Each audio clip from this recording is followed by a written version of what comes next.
Sahara ungkap masalah utama dengan Yai Mim karena dilecehkan 4 kali. Konflik antara imam muslimin atau akrab disapa Yai Mim, mantan dosen Universitas Islam Negeri, UIN, Maulana Malik Ibrahim Malang dengan tetangganya Nurul Sahara, seorang pemilik rental mobil, kian memanas.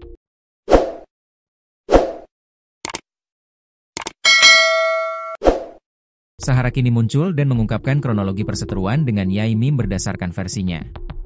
Sahara menjelaskan, perseteruannya dengan Yai Mim bermula dari dugaan pelecehan seksual, bukan polemik lahan parkir seperti yang viral di media sosial. Yai Mim sebelumnya juga mengklaim satu di antara pemicu konfliknya dengan Sahara terkait lahan parkir mobil rental.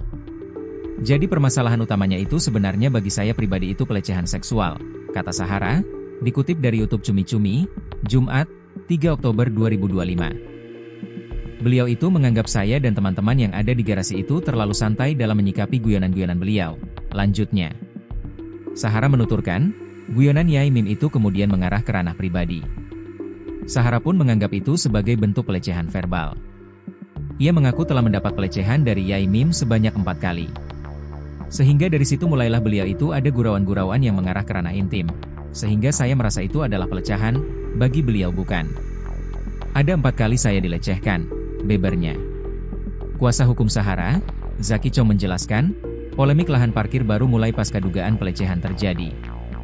Namun, fakta itu sengaja ditutupi sementara oleh kliennya demi melindungi harga diri Yai Mim yang dikenal luas sebagai kiai dan dosen di perguruan tinggi ternama. Sedari awal, Mbak Sahara datang ke kami, mengadukan persoalan itu yang berkaitan dengan pelecehan seksual itu. Yang sudah sampai 4 kali, 3 kali verbal dan yang 1 kali ada buktinya, ungkap Zaki.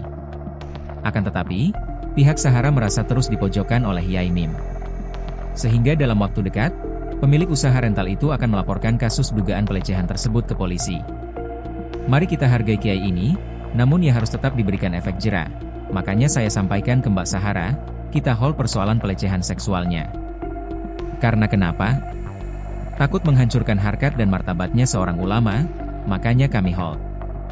Namun kami lebih memilih melaporkan pencemaran nama baik. Ternyata apa kami diframing sedemikian rupa, sehingga insya Allah berkaitan dengan pelecehan seksual ini kami akan laporkan ke pihak yang berwajib, bebernya. Masih dalam kesempatan yang sama, Sahara juga buka suara dan menceritakan apa yang sebenarnya terjadi di balik polemik lahan parkir yang selama ini digadang-gadang sebagai awal mula dari perseteruannya dengan Yai Mim. Logikanya begini, kalau persoalan parkir itu terjadi setelah kita bertengkar, tandasnya. Soal mobil Hayachi yang terparkir di depan rumah Yai Mim, Sahara membenarkannya. Ia pun mengungkapkan alasannya. Kalau untuk mobil Hayachi yang panjang seusai di video, itu memang murni kesalahan dari saya sebagai penanggung jawab.